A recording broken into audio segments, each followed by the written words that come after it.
Got some breaking news in the NFL where the Buccaneers have clinched the NFC South with a 9-0 win at the Panthers. Tampa Bay was favored by 4.5 points coming into this game. Quarterback Baker Mayfield had been dealing with rib injuries, but the Bucs get it done and they win the division for the third straight year. It's the longest streak in franchise history. On the flip side, the under never in doubt at 36.5. And for the second straight week, the worst team in football cannot score a point. Carolina did have a field goal attempt when the game was 6-0. It didn't go, and they have still a 0 on the board to end their season at 2-15. All right, let's break down the NFC South winning Bucs. I've got Rick Spielman and Pete Prisco here with me. Rick, I'll start with you. It wasn't pretty, but Tampa Bay got it done, and now they're going to the postseason with a home game. What are your thoughts here? Yeah, well, luckily they played the Carolina Panthers, who was the worst team in football. So give them credit. They won the NFC South 9-0. But I have major concerns about them going into the postseason. I don't think their offense is clicking right now. Baker Mayfield's hurt. He has the ribs. It looked like he had a lower leg injury. They haven't run the ball as effectively, and their defense has to step up.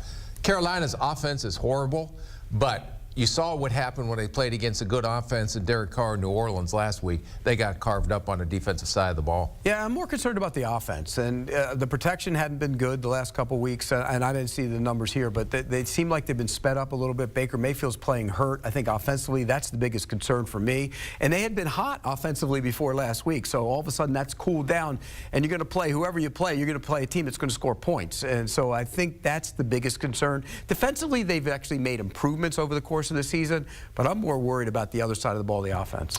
So you mentioned, you know, the team that they'll face will probably score a lot of points. I mentioned that they're going to be at home, but they're probably going to be underdogs. It's going to be the loser of the NFC East, whether that's Philly or Dallas. Rick, if I were to ask you who Tampa Bay matches up better against, which team would that be? Ooh, I would have to say Philly, because Philly doesn't play very good on defense either, and their offense hasn't been what it was last year. Dallas, to me, they can go down and they can put points on the board, and who knows what Dan Quinn's going to come up with to stifle that Tampa offense. But if I was Tampa Bay, I hope I'm playing Philly. Absolutely. I'd prefer to play Philly. The one thing about Philly is they haven't rushed the passer as well as they had in years past, particularly last year.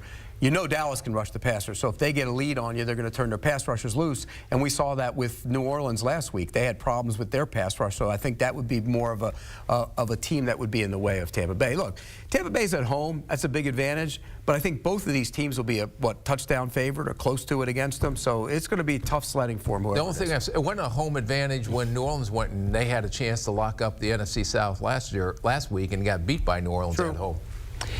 So macro in terms of the NFC South, it played out exactly the way we thought, that the teams weren't going to be great, but there was a chance for really any of the three, take Carolina out of the mix, any of the three teams to win. It came down to the final week. Pete, how would you sort of describe how this division played out with, of course, Tampa winning, but you had Atlanta and New Orleans still having a shot going into today? Yeah, I mean, look, it was not a good division, and everybody thought it would be a bad division. It would be one of those where somebody had to win it, and that's basically what you're getting. You're getting a team that scored 9 points against Carolina and was blown out last week, limping its way into the division title. So that's pretty much how we thought it would play out.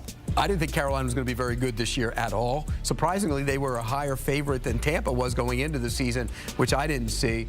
But again, it's a team that's not very good who won a division. We've seen this before, though, where the team that won the division actually won the playoff game when we didn't think they were very good. So it could happen. I don't know if it will happen. It's not going to happen. No. The NFC South is the worst division in the NFL and the worst teams in the NFL. And even though you get a home field advantage, and you get a home, it's by default. Right. Because if you really went the way where you just stacked everybody best to worst, they wouldn't be in it, even though they won a division. Congratulations if you had a Tampa Bay futures. A lot of people put their money in Atlanta. A lot of people put their money in New Orleans. Not a lot of people put their money on Tampa Bay to come away with the division with questions at quarterback, especially even entering the season with Baker Mayfield and Kyle Trask. Here's a list of teams that made the playoffs after a 4-7 start in NFL history. The Jags were able to do it most recently last year. The Bucs now joining them in 2023.